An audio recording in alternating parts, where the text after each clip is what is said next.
Okay, welcome back to segment 2 of my watch collection. And I'm going to make a slight correction. I did mention that I was going to show off my mechanical watch collection, but I did add a few automatics in there. And the reason why is because all of these watches are Glycine watches. Now, Glycine is a Swiss brand.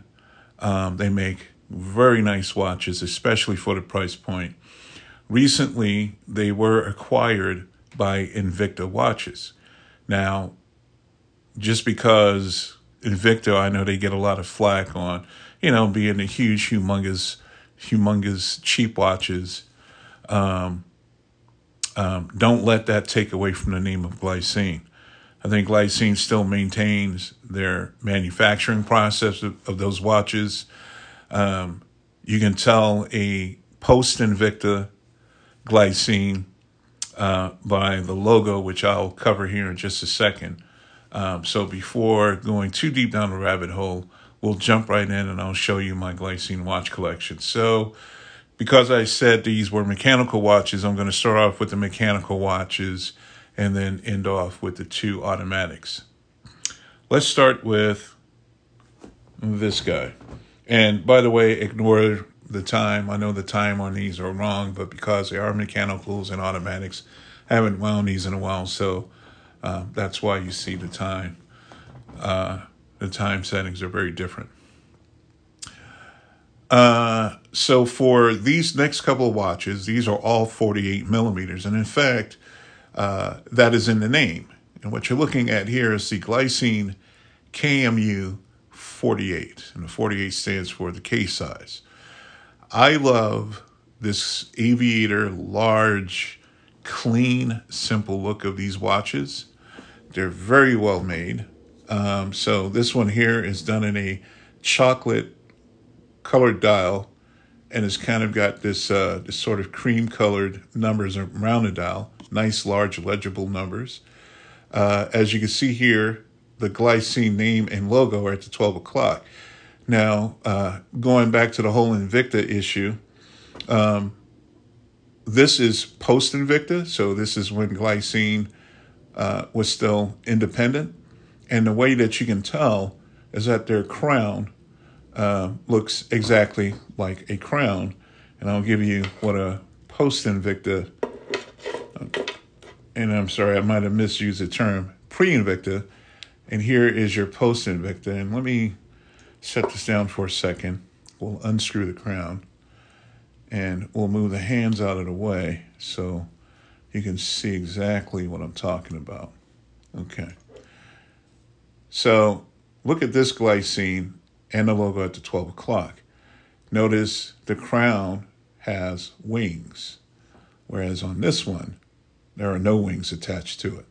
This is pre-Invicta. This one here is post-Invicta. All right? So we'll cover this watch here in just a second. Let's come back to this one. All right, so this one is the Glycine KMU 48. It has a seconds dial at the 6 o'clock position. And if you look closely, there is a blued seconds hands. I think you can make that out a little bit. At the 6 o'clock position.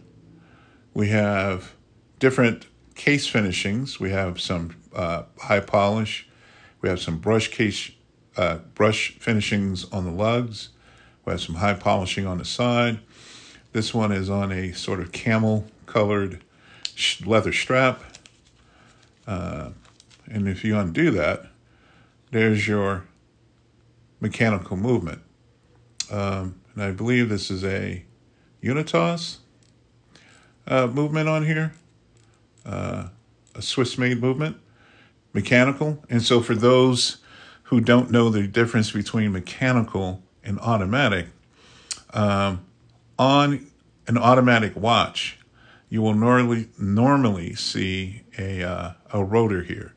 It's like a little pendulum that kind of sweeps back and forth when you shake the watch. That rotor is used to keep the watch wound due to motion when you wear it on your wrist. When it's not on the wrist, that power reserve, or the time that it spends wound up, will eventually unwind And then when you pick it up the next time, you can either shake it to get the time going again, or you have to wind it. Whereas on a mechanical movement, there's no rotor, so there's no shaking to keep this watch wound. What you do is you wind it up, and as you wear it through the day, as you wear it during the day, that winding mechanism will eventually wind down, whether it's in motion or not, and then the watch will eventually stop. Now, that's calculated by power reserve. I think this one might have something like a 25, well, I think it's a little bit more than that, a 30-hour power reserve. So basically in 30 hours, if the watch has not been wound up, it'll eventually stop, right? So that's the difference basically between mechanical movements, which is this one, and automatic movements, which I'll show you in one of the other glycines here coming up here in just a few minutes. So this is the KMU.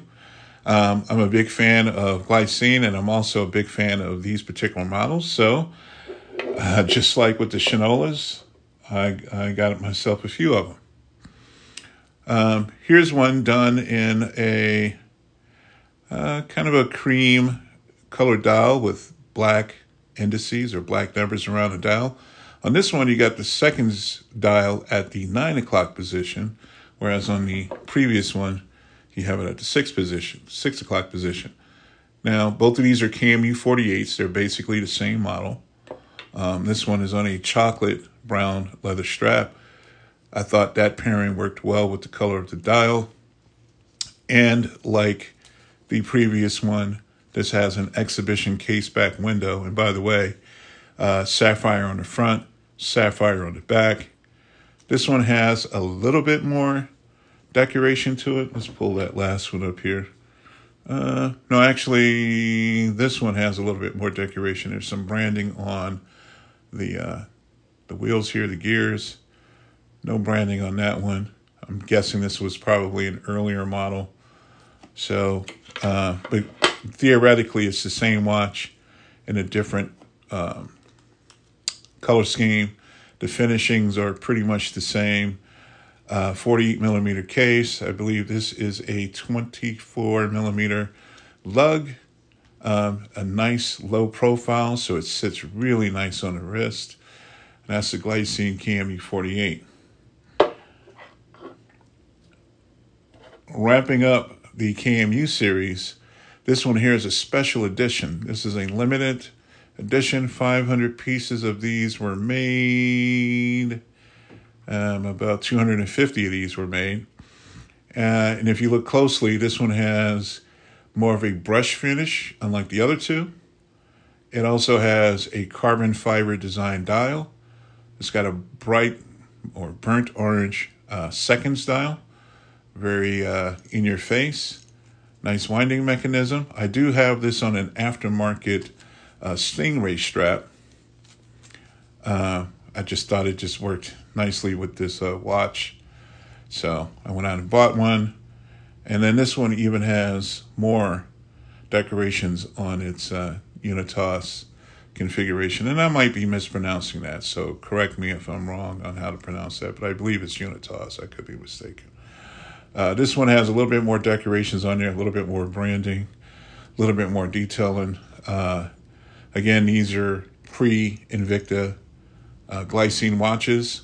So these Glycine watches, price-wise, you can catch these for right around, depending on the rarity of these. These can go for about $350, $400. This one here is a little bit more. These can go for like $600, $700, $800. I've actually seen these as high as $1,000. I got a pretty good price on this one. I think it was a bid, and I actually won the bid, and it was at a really good price. So that was my trifecta on the KMU series. And yeah, really nice sporty watches. Love those. Here is my post-Glycine. One of my favorites. This is the Combat Sub. Again, in a 48 millimeter case. I really love this particular example of it with the kind of guess it's kind of a gray, slate gray bezel. It's got a black dial. It's got some nice legible numbers going around the dial. We got a date window at the 3 o'clock. We got military hours on the inset, screw down crown. And by the way, those KMUs did not have a screw down crown. One of the standout features for this particular watch is the bracelet. I cannot believe how solid and silky smooth this bracelet is. This is a very, very well-made bracelet. No exhibition back. I wish it had one. I'm a sucker for those, for aesthetics. But this one is rocking, I believe, an ETA 2824 movement, which is a Swiss automatic movement. So as I mentioned before, the automatic movements have the rotor on there. Obviously, you can't see it because of the case back that's on there, the solid case back.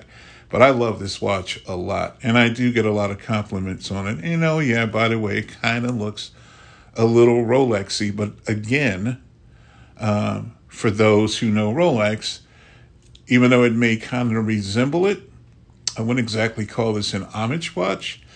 And people who know Rolexes know that, that's not a Rolex. I'm not sure what he's wearing until they get closer and they find out it's a glycine. So with the name glycine, it holds a very respectable title in the watch community. I think a lot of people, even some of the high-end watch guys, they will speak respectively about glycine watches. They're very well made, very well crafted, very well built, and for a nice affordable price. Finally, out of the glycine collection, the 53 millimeter case watch that I was talking about earlier, well, this is it. This is a watch that I had been eyeing since 2003. I live here in Las Vegas. I live in Las Vegas.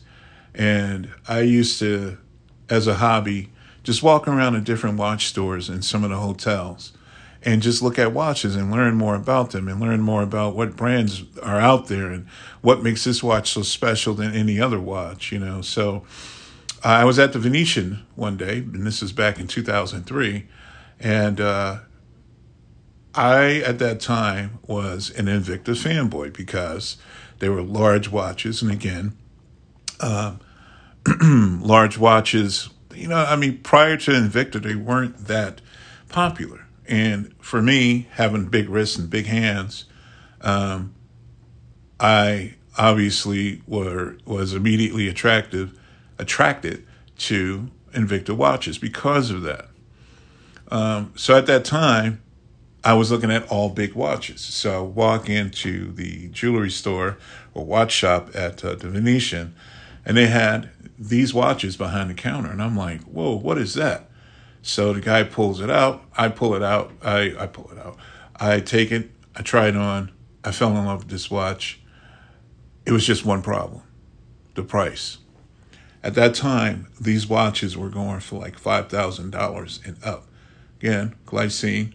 If you notice the crown that I told you about, that is pre-Invicta. So this is the Glycine Airman 7. As you can see that there's 3 dials here. We have a large dial for the local time. We have time destination, what is it? Time destination 1 and 2. I'm glad that they didn't put city names on here like Tokyo and, London and stuff like that. They just left the names very generic. So, and I like that a lot. So you can set the times to whatever zones you want. Now, what makes this watch extraordinary in my book, if you notice that there's 3 crowns here. And I'm going to show you why. So, by the way, I have this on an aftermarket strap. There's a strap manufacturer on eBay that I go to all the time. I love this carbon fiber teal combination, and I think it works with the watch very well. In fact, this had like a royal blue rubber strap on it, and I just thought, it just doesn't work with that watch. And it was a glycine strap. So I went out and I shopped for one. This is the one I came up with. Very inexpensive. I think these things go for like $25 or so. Worth the price, in my opinion. It makes the watch pop, in my opinion. And there you go. before I show you the back, even though this watch is 53 millimeters in size, it's fairly thin, okay? Look at the back. We have an exhibition window, and lo and behold, we have not one, not two, but 3 ETA Swiss movements in this watch, each with their own rotor. And I was talking about the rotor earlier. You see that rotor right there? Each one of those movements have their own rotors. So these are 3 independent watches inside of one 53 millimeter case, which I'm guessing, and because it was a Swiss-made watch, I'm guessing that's why it was $5,000 back then. I'll say that again, back then. Nowadays, because of the popularity of large case sizes have diminished greatly over the years, you can find these watches on eBay, but you will find them somewhere in the price range of, say, $1,300 to, in some cases, $3,700 for this watch. I'll let you in on a little secret. I'm not going to tell you what I paid for this watch because I got really, really, really, really lucky. I picked this up about 4 or 5 months ago. Let's just say it was well under $1,000. I caught this watch. And again, it was a bid. No one was looking for it. I don't think there was not many people who even knew what this was. I did, and I prayed every night that no one else would bid on it. I won the bid. I figured this watch was meant to be mine. Like I said, thinking about it since 2003 and finally getting it a number of years later, even though that the popularity of large case sizes have diminished, well, I happen to be one who liked the larger case sizes, again, because of my wrist and hand size. So I cherish this watch. This is definitely one that's going to stay in my collection. 3 different movements. I can set these up. And by the way, even though that there's 3 dials here, there's actually 4 time zones that you can track simultaneously. So on a large dial, you have the local time, and then you have your GMT for your second time zone, and then you have the date window at the 3 o'clock position, and then you have your remaining 2 dials here off to the side, which you can set for whatever time zone you want. So you can track 4 different time zones off of this one watch. This is not an everyday watch for me because of its size. This is my weekend play watch. If I am traveling sometimes, I may want to wear it just because of that reason, because of all these time zones. But some people might think it's a monstrosity. They might look and say, oh my God, that guy's got a humongous wall clock on his wrist. They wouldn't be too far off. But the interesting part is, for those of you, again, who kind of know watches, if you glanced at this, you may think to yourself that that guy is wearing, dare I say, a diesel watch because of its similar dial configuration and especially because of his super large, humongous watch case size. You'll be wrong. And that's what I like about this watch. You might think I'm wearing a cheap watch until you get up on it and you notice that there's a 53 millimeter sapphire crystal. You notice that the dials are a much higher quality than that of a cheap $200 diesel watch. If I took this watch off and showed you the back, you notice that there's something quite special going on there, right? And you would wonder, what is that? And then I would explain it to you. So there you go. I have a love affair with this watch. One of my favorite watches out of the collection. This is the Glycine Airman 7. Again, pre-Invicta. I got it for a song and a dance, and I'm never letting this watch go. I think that concludes the mechanical section of all of my watches. Finally, we'll get into the automatics, and those automatics will include not only ETA, but Valju and Myota as well. We'll be back right after this.